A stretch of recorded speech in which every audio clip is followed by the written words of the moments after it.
அனைவருக்கும் வணக்கம். தென்னாடுடைய சிவனே போற்றி, எந்நாட்டவருக்கும் இறைவா போற்றி. பரஞ்சோதியார் அருளி செய்த திருவிளையாடற் புராணம் திரு ஆலவாய் காண்டம் படலம் 58 வாதவூர் அடிகளுக்கு உபதேசித்த படலம். எம்பெருமானாகிய சிவபெருமான் கடலின் கண் வலை வீசி உமையம்மையை திருமணம் செய்த அந்த திருவிளையாடலை பார்த்தோம். இப்பொழுது இந்த வாதவூர் அடிகளுக்கு உபதேசித்த திருவிளையாடலை அகத்தியர் சொல்ல நாம் கேட்கலாம். இந்த மதுரையம்பதி ரொம்ப அழகாக இருக்குது. எங்கே பார்த்தாலும் வயல்களும் சோலைகளும் சூழ்ந்திருக்கு. அரிமர்த்தன பாண்டியன் அழகாக ஆட்சி செய்துக்கிட்டு வர்றான். இந்த அரிமர்த்தனுடைய காலத்தில் மக்கள் எல்லோரும் மன நிம்மதியோடு வாழ்கிறாங்க. வைகாத்தில் வரக்கூடிய தண்ணி அங்கே இருக்கக்கூடிய எல்லா நிலங்களையும் அப்படியே வளத்தை எல்லாம் பெருகி அந்த கொஞ்சம் அளவு கூட தண்ணி போய் அந்த கடலில் கலக்காத அளவுக்கு அந்த மதுரையம்பதியை வளப்படுத்திக்கிட்டு வருதான். அவ்வளோ அழகாக இருக்குது அந்த வைகையாறு. அந்த வைகை ஆற்றினுடைய கரையில் ஒரு அழகான வாதவூர் அப்படின்னு ஒரு ஊர் இருக்குது. அந்த ஊரில் எப்பொழுதுமே எங்கு பார்த்தாலும் திருவிழா நடந்துக்கிட்டே இருக்குமா, பூசை நடந்துக்கிட்டே இருக்குமா. அங்கே இருக்க எல்லாருமே வேதங்களை பாராயணம் பண்ணிக்கிட்டு இருப்பாங்களாம். மாணவர்கள் பாடசாலைகளில் போய் அந்த ஒலிக்கக்கூடிய அந்த ஒலிகள் எல்லாம் கேட்டுக்கிட்டே இருக்குமா. அங்கே எல்லா வீட்லேயும் விருந்து நடந்து கொண்டே இருக்குமா. சிவனடியார்களுக்கும் யாரெல்லாம் வர்றாங்களோ எல்லாத்துக்கும் வேண்டாம் கிடையாது இந்த வார்த்தையே இல்லாமல் வர்றவர்களுக்கெல்லாம் உணவு அளித்து கொண்டே இருப்பாங்க. உழவு தொழில் சத்தம் அப்படி கேட்குமா. எங்கே பார்த்தாலும் உழவு தொழில் சிறந்து வயல்கள் நிறைந்த அந்த அழகான ஊர் திருவாதவூர். அந்த திருவாதவூருடைய அங்கே ஒரு அமாத்தியர் அப்படின்ற ஒரு ஆதிசைவருடைய மரபில் ஒரு அழகான இளஞ்சூரியனை போல் ஒரு குழந்தை பிறக்குது. அந்த குழந்தைக்கு வாதவூரார்னு பேர் வைக்கிறாங்க. சில பேர் ஊர் பேர் வைப்பாங்க இல்லையா, அந்த மாதிரி. அந்த அழகான குழந்தை தன்னுடைய 16 வயதுக்குள்ள 64 கலைகளையும் பெற்றோர்கள் கற்றுக் கொடுத்தாங்க. அவ்வளோ அறிவாக இருக்குது, அவ்வளோ திறமையாக இருக்குது. கடவுள் மேலே அளவிட முடியாத பக்தியை கொண்டு இருக்குது. அது சிவபெருமான் மேலேன்னா சொல்லவே முடியாது, அப்படி ஒரு அருளோடு இருக்குது. பார்க்குற பொருளெல்லாம் சிவனாகவே கண்ணுக்கு தெரியுது. இந்த அறிவையும் ஆற்றலையும் போய் அங்கே இருக்கக்கூடிய அரிமர்த்தன பாண்டியனான பாண்டிய மன்னன்கிட்ட எல்லாரும் சொல்கிறாங்க. பாண்டியனுக்கு ரொம்ப ஆச்சரியமாயிருச்சு. இந்த 16 வயதுக்குள்ளே இவ்வளவு தெளிந்த ஒரு அழகான ஒரு பையன், அறிவாற்றோட பையன் இருக்கானா, வர சொல்லுங்க அப்படின்ட்டான். அப்புறம் இந்த வாதவூர் என்ன செஞ்சாங்க, அந்த பையன் போனோடனே பார்த்தாரு. பார்த்துட்டு பல சோதனைகள் நடத்தி பார்த்தா ரொம்ப அறிவாளியாக இருக்கிறதுனால தன்னுடைய அமைச்சராக அங்கே நியமித்து கொண்டார் அரிமர்த்தன பாண்டியன். ஆனால் அங்கே போனதுக்கப்புறம் கூட இந்த வாதவூரார் என்பவர் என்ன செஞ்சாங்கன்னு சொன்னால், எப்படி கடவுள் மேலே எப்படியெல்லாம் அன்பு செலுத்துகிறாங்களோ அதே போல் மன்னனுக்கும் தேவையான எல்லா கைங்கறிகளையும் செஞ்சு முதல் மந்திரியாக ஆயிட்டார். எல்லாரும் ஆச்சரியப்படுறாங்க. ஏன்னு கேட்டால் அந்த ஊரில் இருக்கக்கூடிய மதுரையில் இருக்கும்படியில் அத்தனை பேரும் மற்ற நாட்டுக்காரவங்க எல்லாரும் இந்த மதுரையம்பதிக்கு திரை செலுத்துகிறாங்க, அன்போடு கொடுக்குறாங்க, மகிழ்ச்சியோடு தர்றாங்க. அதை கொடுக்கும்போதே எந்த ஒரு பகையும் இல்லாமல் இப்படி அன்போடு கொடுக்கக்கூடியதுக்கு யார் காரணம்னா வாதவூரார் தான். அப்படி நட்பை பாராட்டி தன்னுடைய அறிவு மதி நுட்பத்தினால எல்லா நாட்டு ராஜாக்களும் இந்த பாண்டிய மன்னனுக்கு அடிமையாக மட்டும் இல்லாமல் மகிழ்ச்சியோடு நட்போடு வாழ்றதுக்கு வழிவகை செய்தார் வாதவூர். அவர் என்ன பண்ணுறாரு, இந்த சிவபெருமான ஒவ்வொரு நாளும் நினைக்கும் போதெல்லாம் நான் எவ்வளவோ இந்த அமைச்சருடைய தொழிலை செய்துட்டு வர்றேன், ராஜாவுடைய தொழில் நான் எந்த ஒரு குறையும் வச்சதே இல்லை, ஆனாலும் சுவாமி என் மனம் உங்ககிட்டயே நாடுது, அது ஏன்னு எனக்கு தெரியல, என்னுடைய மாணவ மலத்தெல்லாம் எனக்கு போக்கணும், இந்த பாச பந்தம்லாம் அந்த உலகத்தில் இருக்கக்கூடிய இதெல்லாம் அறுத்து எனக்கு ஒரு குருநாதர் தேவை அப்படின்னு தினமும் சிவன்கிட்ட வேண்டுறாராம். ஆனால் அரசனுடைய எந்த ஒரு காரியத்திலையும் குறை வைத்ததே இல்லை. அரசனுக்கு ஒரு கவசம் போலவும் ஒரு 2 கண்ணு போலவும் அரசனுக்கு இந்த வாதவூரார் விளங்குறாரு. இப்படி இருக்கக்கூடிய நாளில் ஒரு நாள் இந்த குதிரையெல்லாம் பார்த்துக்குவான் பார்த்தீங்களா, இந்த குதிரை லாயத்தில் அவன் வர்றான். வந்து ராஜா கிட்ட சொல்கிறான், அரசே வணக்கம், நம்மளுடைய இந்த மதுரையம்பதியில் நிறைய குதிரை இருந்துச்சு, இப்போ நிறைய போரே செய்கிறது இல்லைல்ல, இப்போ இந்த குதிரைகள்லாம் வயது ரொம்ப ஆயிடுச்சு, அதனால சில குதிரைகள் பல குதிரைகள் இறந்துருச்சு, இன்னும் பல குதிரைகள் நோய்வாய்ப்பட்டுருச்சு, மிச்சம் இருக்க குதிரைகள்லாம் அந்த ரொம்பவும் வயதாகி விட்டது, அதனால தாவுகின்ற குதிரை ஒன்றுமே இல்லை, சண்டை போடுறோம் இல்லையா, எப்போ வேணாலும் எதிரி வரலாம், பகைவர் நாட்டோட சண்டை போடுறதுக்கு எந்த குதிரையும் இல்லை, அரசே நீங்கள் குதிரை வாங்குறதுக்கு ஏதாவது செய்யணும் அப்படின்னு சொல்லி இந்த குதிரையெல்லாம் பார்க்கக்கூடிய அவன் சொல்கிறான். குதிரை கூட்டத்துக்கு தலைவன் அவன் சொல்கிறான். அப்போ என்ன செஞ்சார், இந்த அரிமர்த்தன பாண்டியன் கூப்பிட்டா வாதவூரரை, கஜானாவை திறந்து விடுறேன், உங்களுக்கு எவ்வளோ பொண்ணும் பொருள் வேணுமோ எடுத்துக்குங்க, இங்கேருந்து கீழக்கரை, அதாவது கிழக்கு கடற்கரையில் இருக்கக்கூடிய அந்த திருப்பெருந்துறை அப்படின்ற ஊரில் போனீங்கன்னா அங்கே கடற்கரை இருக்கும். அங்கே வெளிநாட்டிலிருந்து வந்து குதிரைகள்லாம் இறங்கும். அங்கே போய் நம்ம நாட்டுக்கு தேவையான அத்தனை குதிரைகளையும் வாங்கிட்டு வாங்க அப்படின்னு சொல்லி அரிமர்த்தன பாண்டியன் சொன்னான். இவர் சந்தோஷமாயிட்டாரு. சரின்னு சொல்லிட்டு அந்த கஜானாவை திறந்து வேணுங்கிற பொண்ணும் பொருளையும் எடுத்துக்கிட்டாரு.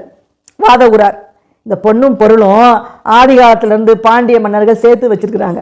அபிடேக பாண்டியனுக்கு சிவபெருமான் மாணிக்க விட்டு நிறைய பொருளை கொடுத்தாரு. உக்கிர பெருவெழுதி அந்த மேருமலையில போய் செண்டால் அடிச்சு அங்க எக்கச்சக்கமான பொண்ணும் பொருளையும் கொண்டு வந்து இந்த மதுரை மீதில் வச்சிருக்கிறாங்க. அப்ப எவ்வளவு பொண்ணும் பொருள் இருக்கும். பல படையெடுப்புகள்னால பின்னால அந்த சொத்தெல்லாம் எங்க போச்சோ தெரியல. அவ்வளோ பொண்ணும் பொருளும் கஜானால இருக்கு. வாதவூர் எல்லாத்தையும் வேணுங்கிற அளவு பொண்ணும் பொருளையும் எடுத்தார். அது எடுக்க குறையாத ஒரு செல்வம். எடுத்து எல்லாத்தையும் ஒட்டகத்தில் ஏற்றி எல்லா பரிவாரங்களையும் நீங்கள் முன்னாடி போங்க அப்படின்னு அனுப்பிச்சிட்டு அரசரையும் வணங்கி நான் போய் நல்ல குதிரைகள்லாம் வாங்கிட்டு வரேன்னு சொல்லிட்டு அங்கேருந்து கிளம்பி நேராக பொற்றாமரை குளத்துக்கு போகிறார். அந்த 8 யானைகள் தாங்க பெற்ற விமானத்தின் கண் வீட்டிற்கக்கூடிய சிவபெருமான் கோபுரத்தை அடைஞ்சு ஒரு கும்பிடு போட்டார். பொற்றாமரை குளத்தில் குளிச்சுட்டு சித்தி விநாயகரை போய் வணங்குறார். முதல்ல அதைத்தான் செய்கிறார். அதுக்கப்புறம் அம்மா கிட்ட போய் அந்த மீனாள் கிட்ட திருவடி தாமரை இருக்கக்கூடிய அந்த தாமரையை வணங்குறார். மீனாட்சி அம்மையை வணங்கிட்டு நேராக அங்கே போறார். சிவபெருமான்கிட்ட சொல்றாரு, வெள்ளி அம்பலத்தில் ஆடிய சிவபெருமானே, அந்த வியாக்கர பாரத முனிவரும் பதஞ்சலி முனிவரும் சாப்பிட மாட்டேன்னு சொன்னதுக்காக நீங்க இந்த வெள்ளியம்பலத்தில் வர செய்து ஆடி காமிச்சிங்களே சுவாமி, எவ்வளவு கருணை உங்களுக்கு. எனக்கு ஒன்னே ஒண்ணுதான் உங்ககிட்ட கேட்கிறேன். நான் குதிரை வாங்குறதுக்காக திருப்பெருந்துறைக்கு நான் போறேன் சுவாமி. ஆனா இந்த பொண்ணும் பொருளையும் உனக்கே நான் அர்ப்பணம் செய்யணும். அந்த வரத்தை கொடுங்க. இந்த பொண்ணும் பொருளையும் மெய்யடியார்களுக்கே நான் அதை செலவிடணும். அந்த ஒரு வரத்தை கொடுங்க அப்படின்னு சொல்லி சிவபெருமான்கிட்ட விழுந்து வணங்கி வேண்டி கேட்கிறார். அங்கேயே கேட்டார். அந்த உள்ளத்தை கொடுக்கறது யாரு? சிவபெருமான் தானே. குதிரை வாங்க காசு கொடுத்தா அதை ஒழுங்கா போய் குதிரை வாங்காம சிவபெருமான்கிட்ட வேண்டும் பொழுதே வாதவூரர் இப்படி வேண்டாராம். ஏன்னு கேட்டா இந்த மனசெல்லாம் சிவபெருமான் கிட்ட போயிடுச்சு. அவர் கொடுக்குற எல்லா பொருளும் அவருவே கொடுத்தாரு, திருப்பி நம்ம அவருக்கே கொடுக்க போறோம். அந்த மாதிரி மனசை நினைச்சிட்டு நம்ம உலக மாயையிலிருந்து விடுபடணும், மறுபிறப்பு இல்லாத ஒரு வரம் வாங்கணும், சிவபெருமான் நமக்கு குருவா வரணும் அப்படின்னு மனசுல அவர் நினைச்சுக்கிட்டு அங்கிருந்து கிளம்புறாரு. அப்படி கிளம்பி அவர் வணங்கி வரும்பொழுது அதற்கு ஏற்றார் போல அங்க அர்ச்சகர் என்ன பண்றாரு, அப்படியே கொண்டு வந்து திருநீரை கை நிறைய கொடுக்குறாரு. வாதவூர் அந்த திருநீரை வாங்கி அப்படியே நெத்தியில பூசிக்கிட்டு வெளியே வரார். பல சேனைகள்லாம் கிளம்பிருச்சு. பல ஈயங்கள் ஒலிக்குது, கொடி பறக்குது. சந்திரவட்ட குடை வந்து பவளத்தால கம்பி தங்கத்தால குடையாம், சாமரைகள் வீசுது. இப்படி பல ஈயங்கள் ஒலிக்க, அதாவது மாணிக்க கற்கள் எல்லாம் பதிச்ச அந்த சிவிகை இருக்குல்ல, அதை ஏற்றி தானே உட்காருவாங்க, எல்லாரும் தூக்கிட்டு போவாங்கல்ல, அந்த மாதிரி ஒரு சிவிகைனா பல்லக்குல இவர் வாதவூரார் ஏறி உட்கார எல்லாரும் தூக்கிக்கிட்டு கடல் போல சேனையோடு கிளம்புறாரு. அப்படி போகும் பொழுது இவர் மனசுல சிவபெருமானையே தியானிச்சுட்டு போறாரு. இங்க என்ன பண்றாரு, சிவபெருமான் நினைச்சு பார்க்கிறாரு. மனசுல இந்த வாதவூர் அடிகளுடைய அன்பையும் உள்ளத்தையும் புரிந்து கொண்டு இவர் என்ன செய்தாராம், இவன் வரட்டும், வந்ததுக்கு அப்புறமா நாம இந்த குருநாதர் போல வடிவம் கொண்டு நாம இவனுக்கு அருளணும் அப்படின்னு மனசுல நினைச்சுக்கிட்டாரு. அவர் போல நினைச்சுக்கிட்டாரு. அதனால என்ன பண்ணாருன்னா தன்னுடைய சிவகணங்கள் எல்லாத்தையும் அப்படியே மாணவர்கள் போல மாற்றி கொண்டு அந்த திருப்பெருந்துறையின் கண்ணில் இருக்கக்கூடிய அந்த ஊருக்கே போய் அந்த கல்லால மரத்துக்கடியில ஒரு குருநாதர் எப்படி உட்கார்ந்து சனகாதி முனிவர்களுக்கு உபதேசம் செய்தாரோ அப்ப என்ன ஒரு அழகான வடிவம் கொண்டிருந்தாரு. எப்படி வேதம் சொல்லும் பொழுது அந்த மதுரையம்பதியில அந்த 2 முனிவர்களுக்கும் எப்படி வேதம் சொல்லும் போது ஒரு அழகான தோற்றத்தோடு இருந்தாரோ அந்த குருநாதனை போல வடிவம் கொண்டு திருப்பெருந்துறையின் கண்ணில் இருக்கக்கூடிய அந்த குருந்த மரம் அப்படின்ற மரத்துக்கு அடியில போய் அப்படியே அமைதியா உட்கார்ந்துட்டார். அங்க சுற்றி மாணவர்கள் எல்லாம் புடைசூழ அங்க போய் உட்கார்ந்து இந்த வாதவூர் அடிகளுக்காக காத்துட்டு இருக்கிறாரு. சிவபெருமான் எவ்வளவு கருணை கடல் பாருங்களேன். அவர் வர்றதுக்காக தன்னுடைய அன்பன் தன்னுடைய பக்தன் முன்னாடியே வரப்போறான்னு தெரிஞ்சு அங்க போய் காத்துட்டு இருக்கிறாரு. சிவபெருமான் காத்துக்கிட்டு தான் இருக்கிறாரு. ஒருத்தர் கோயிலுக்கு வரலைனாலும் காத்துக்கிட்டு இருக்காரு, உள்ள சுற்றி வரும்போதும் காத்துக்கிட்டு இருக்கிறாரு. அப்பவும் அவன் வரல சில பேரு.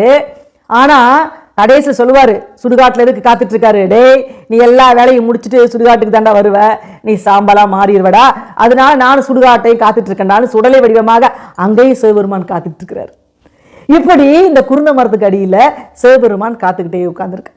அந்த குருந்த மரம் எப்படி இருக்கும் அப்படின்னு சொன்னா வெள்ளை பூக்கள் இருக்கும், அந்த பச்சை கலர்ல காய் இருக்கும், சின்னதாக எலுமிச்சம்பழம் மாதிரி இருக்கும். நீங்க போய் பாருங்க, வலைத்தளத்தில் போய் பாருங்க.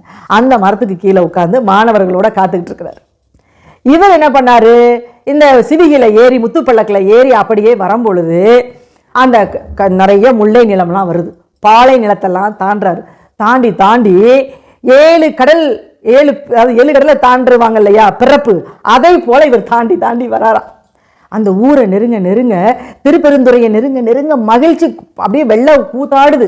இனம் புரியாத ஒரு சந்தோஷமும் மகிழ்ச்சியும் ஆனந்தமும் தாண்டவம் ஆடுது இவர் மனசுக்குள்ள.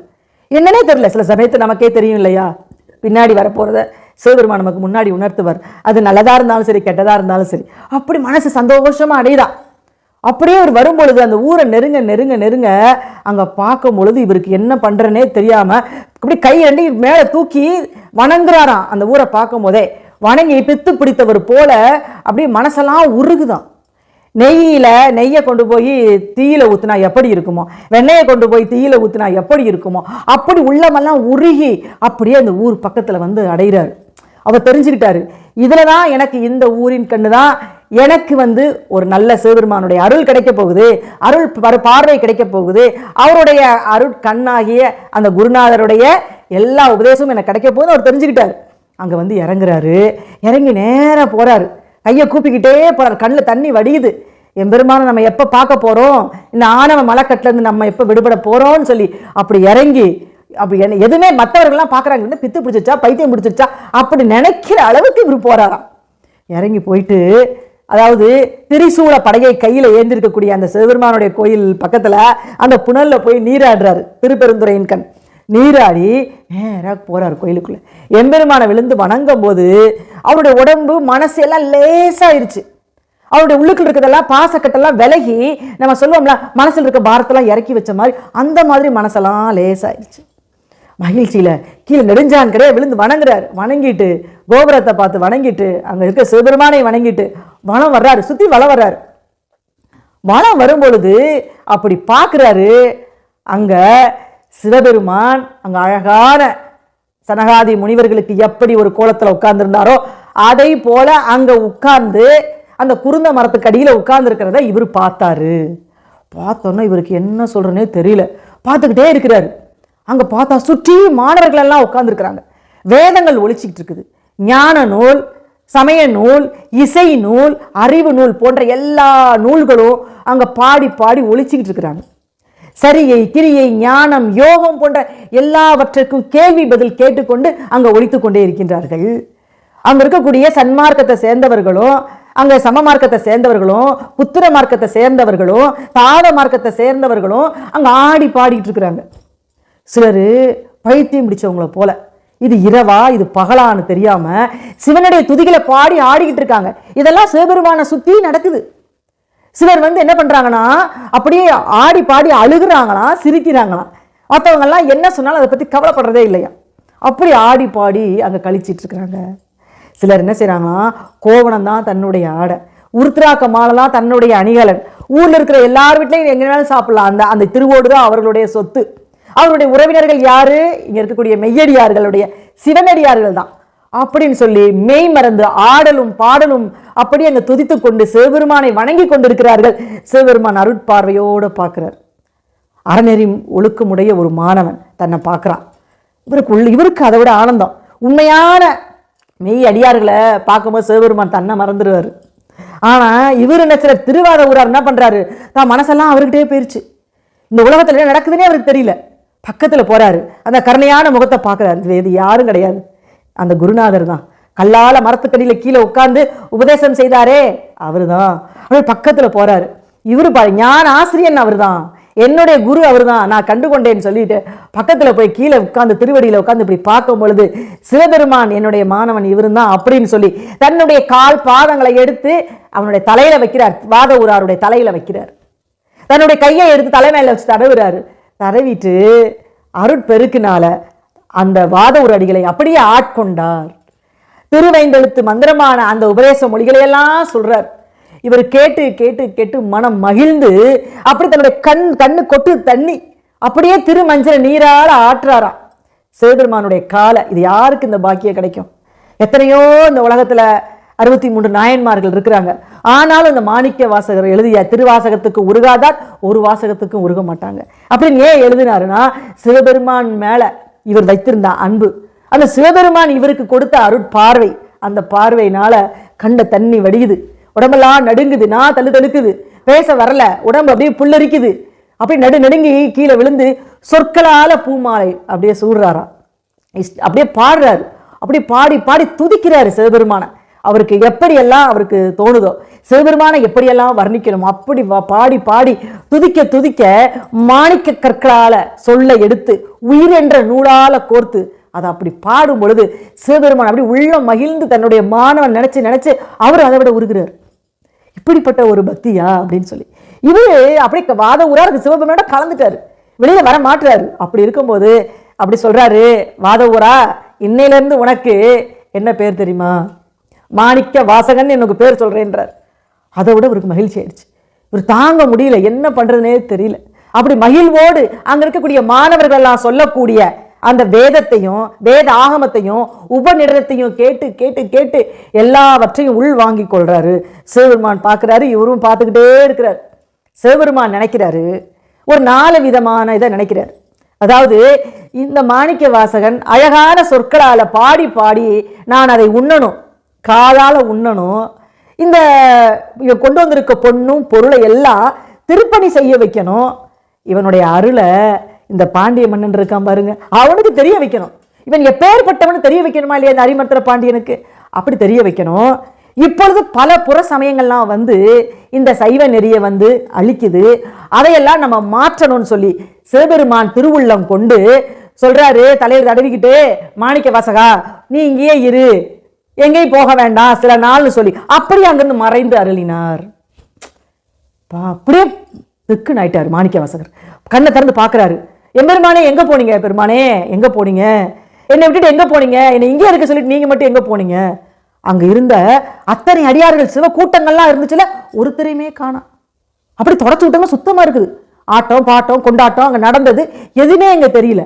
பார்க்குறாரு, சுவாமி எங்கே போனீங்க சுவாமி? அடியார்களோடு நீங்கள் மறைந்துட்டீங்களே, என்னை விட்டுட்டு எங்கே போனீங்க சுவாமி? என்னையும் நீங்கள் கூட்டிகிட்டு போக வேண்டியதானே? நான் அவ்வளோ கர்மம் பண்ணியிருக்கிறேன்னா, இந்த கர்ம வினைகள்லாம் எனக்கு இருக்கனால என்னை விட்டுட்டு போயிட்டீங்களா சுவாமி? நான் அழுன்னு கதறி கதறி அழுகிறார். சொல்கிறாரு, ஒரு நிமிஷம் கூட உங்களை விட்டு நான் பிரிய மாட்டேன், இப்போவே நான் தீயில விழுந்து சாகுறேன், மலையிலேருந்து கீழே விழுந்து சாகுறேன், இல்லையா தண்ணியில் விழுந்து நான் சாகுறேன் அப்படின்னு கதறாரு. சொல்லிட்டு சொல்றாரு, அப்படி நான் சாக முடியாதே சுவாமி, ஏன்னா இந்த உடலும் உள்ளமும் உங்களுக்கு சொந்தம் சுவாமி, நான் எப்படி விழுகிறது அப்படின்னு திரும்பி அழுகிறார். நீங்க எங்கேயும் போகக்கூடாது சுவாமி, நீ என்னை விட்டுட்டு போயிட்டீங்களே, என்னை எப்போ நீங்க சேர்ப்பீங்கன்னு சொல்லி அழுது பிறண்டு என்ன பண்றதுன்னு தெரியல. மனசு உடஞ்சு போய் சிவபெருமான் நம்மளுக்கு என்ன சொன்னாரோ அதையே நாம செய்வோம்னு சொல்லி நேராக வந்தார். அந்த சேனை போன்ற கடல் போன்ற கூட்டத்தை கூப்பிட்டாரு, நீங்கள் எல்லாரும் போங்க, பாண்டிய மன்னங்கிட்ட போய் ஆடி மாசத்துல நான் குதிரையோடு நான் வர்றேன், நீங்கள் எல்லாம் போங்க அப்படின்னு சொல்லி எல்லாரையும் அனுப்பி வச்சார். அனுப்பி வச்சுட்டு சிவபெருமான் என்ன உள்ளத்தில் செஞ்சாரோ, என்ன கட்டளை பிறப்பித்தாரோ அதை அவர் செய்கிறாரு. திருப்பணிகள் அந்த திருப்பெருந்துறையில் இருக்கக்கூடிய அந்த கோவிலை பழசா இருக்கக்கூடிய எல்லாம் புதுப்பிக்கிறாரு. அங்கே நிறைய வாகனத்தெல்லாம் அமைக்கிறாரு. சிவனடியார்களுக்கெல்லாம் அங்கே அள்ளி அள்ளி கொடுக்குறாரு. சரி, இறைவன் கொடுத்ததை இவர் அள்ளி அள்ளி இறைவன் கொடுத்தாரு, இவர் கிள்ளி கிள்ளி கொடுக்குறாரு. அங்கே சிவனடியார்களுக்கு உணவு, வேத ஆகமங்களும் உபநிடதங்களும் அங்கே பாடுவதற்கு அங்கே எல்லாம் ஏற்பாடு செய்கிறாரு. அங்கே சிவனுக்கு வேண்டிய எல்லா கைங்கரியங்களையும் அங்கே சிறப்பாக செஞ்சு தினம் தினம் சிவபெருமானை பாடி பாடி துதித்து துதித்து பாமாலை பாடுறார். சிவபெருமான் இதெல்லாம் பார்த்துக்கிட்டே தான் இருக்கிறார், எப்படி எல்லாம் பாடுறான் பாரு அப்படின்னு சொல்லி மகிழ்வோடு அங்கே இருக்கிறாரு. இந்த சிவபெருமான கட்டளை பிறப்பிச்சிட்டார்ல, இங்கேருந்து எங்கேயும் போகக்கூடாதுன்னு சொல்லி, அதனால அவர் அங்கேயே இருக்கிறார். இந்த பாண்டிய மன்னன்கிட்ட கொண்டு போய் ஓலையை கொடுத்தாங்க எல்லாரும், குதிரையோடு வர்றாருன்னு சொல்லிட்டு. அரிமர்த்தன பாண்டியன் சரி வரட்டும் அப்படின்னு ஓலையை வாங்கி வச்சுக்கிட்டான். ஆடி மாதம் வந்துச்சு, ஆனால் எந்த குதிரையும் வரல.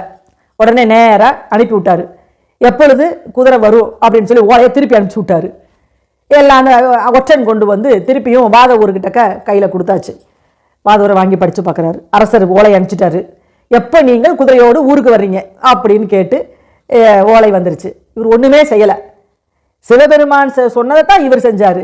எதுவுமே செய்யாமல் திருப்பெருந்துறையின் வீட்டிற்கக்கூடிய எம்பெருமான் ஆகிய சிவபெருமான்கிட்ட போய், சுந்தரபாண்டியனே வெள்ளி அம்பலத்தில் ஆடக்கூடிய எம்பெருமானே, திரிபுரம் எரித்தவனே, நீ சொல்றதான் நான் செஞ்சேன். ஆனால் பாண்டிய மன்னே ஓலை அனுப்பிச்சிட்டான். இங்கே பாருங்க, நான் என்ன செய்யறது? எதுவுமே வேற எதுவுமே கேட்கல. நீங்க இப்படி செய்யலாமா அப்படி செய்யலாமா, நம்மளாம் அப்படித்தான் போய் கேட்போம் கடவுள்கிட்ட. கொஞ்சம் மாத்தி நம்மளுக்கு ஒரு கஷ்டத்தை கொடுத்துட்டாரு. ஏன் சுவாமி இப்படி செஞ்சிட்டீங்க, நான் என்ன செஞ்சேன், நீங்க என்ன அப்படி நம்ம பரிதவிப்போம். அவர் எதுவுமே செய்யலை. ஏனென்று சொன்னால் செய்யறது எல்லாமே நீங்க தானே சுவாமி, ஒரே போட்டுறாரு. நீங்க என்ன சொல்றீங்க அதை நான் செய்யறேன் அப்படின்னு சொல்லும் போது அசரீரி வாக்காக கேட்குது. நான் குதிரைகளோடு நான் வருகிறேன் என்று ஒரு ஓலை எழுதி பாண்டிய மன்னனுக்கு அனுப்பு அப்படின்னு சொல்லிட்டார். இவரும் சரின்னு ஒரு ஓலை எழுதி நான் குதிரையோடு வருகிறேன்னு சொல்லிட்டு அதை ஒற்றன் மூலமாக கொடுத்து விட்டார். அவனும் வாங்கிக்கிட்டு போயிட்டான், மதுரை மதிக்கு போயிட்டான். இவர் போய் அப்படியே தூங்குறாரு. தூங்கும் பொழுது எப்படி குருநாதன் வடிவில் வந்தாரோ அந்த வடிவில் அருட்பார்வையை செலுத்தி தன்னோடு ஆட்கொண்டு அவனுக்கு உபதேசம் செய்தாரோ அந்த வடிவ அழகோட சிவபெருமான் கனவுல தோன்றாரு. தோன்றி மாணிக்க வாசகா, நீ ஊருக்கு போ, குதிரை பரிவாரங்களோடு அந்த சூரியனுக்கு எப்படி தேரில் ஒரு குதிரை பூட்டியிருப்பாங்க அந்த மாதிரி உயர்ந்த ரக குதிரையெல்லாம் நான் எடுத்துக்கிட்டு நான் பின்னாடி வரேன், நீ முன்னாடி போ அப்படின்றாரு.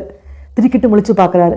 உன்னுடைய கட்டளை தானா, நான் இப்பவே செய்கிறேன்னு சொல்லிட்டு அங்கேருந்து கிளம்பி நேராக மதுரை மதிக்கு வர்றார். என்ன பண்ணாரு, அரண்மனைக்கு போகிறாரு. அரசே வணக்கம்னு சொல்கிறாரு. கேட்குறாரு, கொண்டு போன பொருள்லாம் எங்கே? பாண்டியன் கேட்குறான். எத்தனை குதிரை வாங்கின, மிச்சம் என்ன, எல்லாத்தையும் கேட்குறான். நீங்கள் சொல்ல முடியாது, நான் வாங்கின குதிரையெல்லாம் பயங்கரமாக நல்ல நல்ல குதிரைகள். உங்களுக்கு இப்போ ஏற்பட்ட குதிரைகளை வாங்கினதுனால துரகபதி அப்படின்னு ஒரு பேரே வரப்போகுது, ஒரு பட்டப்பேரே வரப்போகுது. எப்படி போய் சொல்றாரு பாருங்க. அதாவது சிவபெருமான் சொன்னதை அவர் சொல்றாரு, இவர் போய் சொல்லலை. சிவபெருமான் நடக்க போறதை சொல்றதை இவர் சொல்றாரு. அப்படி உங்களுக்கு பட்டப்பேர் துரகபதின்னு வரப்போகுது, அப்படிப்பட்ட குதிரைகள்லாம் வரப்போகுது, அதனால நீ கலங்க வேண்டாம் அரசே அப்படின்னு சொன்ன உடனே பாண்டியவன் மன மகிழ்ச்சி ஆயிடுறான். அவனுக்கு அரச பிரசரா காதல வருது, ஒற்றர்கள் மூலமா. அவன் ராஜா இல்லையா, அவன் கேட்டான். ஆனாலும் இவர் மேல நம்பிக்கை இருக்குது, இவர் கடவுள் மேல பக்தி உடையவர். அதனால இவர் சொன்ன வாக்க வேத வாக்க அவன் எடுத்துக்கிட்டு பல வரிசை பொருள்களை எல்லாம், பொண்ணும் பொருள் தங்க எல்லாத்தையும் இவனுக்கு கொடுத்து வாதவூர் அடிகளை வீட்டுக்கு அனுப்பிச்சு வச்சான். வாதவூர் வீட்டுக்கு வந்தார். வீட்டில் உற்றார் உறவினர்களா சண்டை போடுறாங்க இவர்கிட்ட.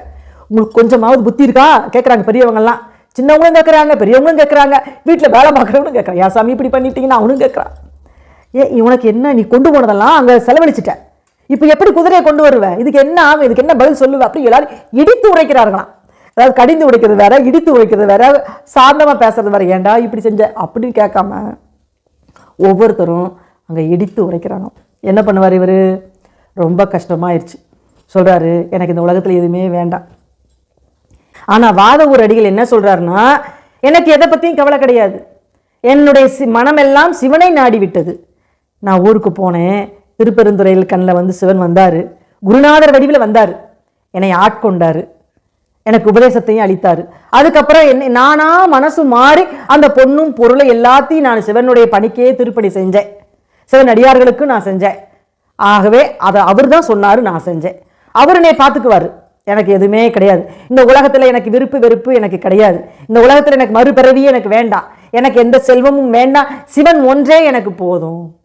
எனக்கு இந்த கோவணம் போதும், நான் நிலத்தில் தூங்குறதுக்கு இந்த நிலம் போதும், இந்த உலகத்தில் இருக்கிற அத்தனை நிலமும் எனக்கு நிலம் தூங்குறதுக்கு அது எனக்கு போதும், வேற எனக்கு எதுவுமே வேணாம். உலகத்தில் எங்கெங்கெல்லாம் சமைக்கிறாங்க சாப்பாடு போகிறாங்க, அது போகிற என்னுடைய சாப்பாடு தான், நான் எது எங்கே வேணாலும் சாப்பிட்டுக்குவேன். என்னுடைய உறவினர்கள் எல்லாம் அவர்கள் தான், மற்றபடி எனக்கு எந்த பந்த பாசம் எதுவுமே கிடையாது. என்னுடைய மலக்கட்டெல்லாம் நீக்கிட்டாரு, பாச பந்தத்தெல்லாம் நீக்கி சிவன் ஒன்றே என்னுடைய மனசில் இருக்கிறாரு.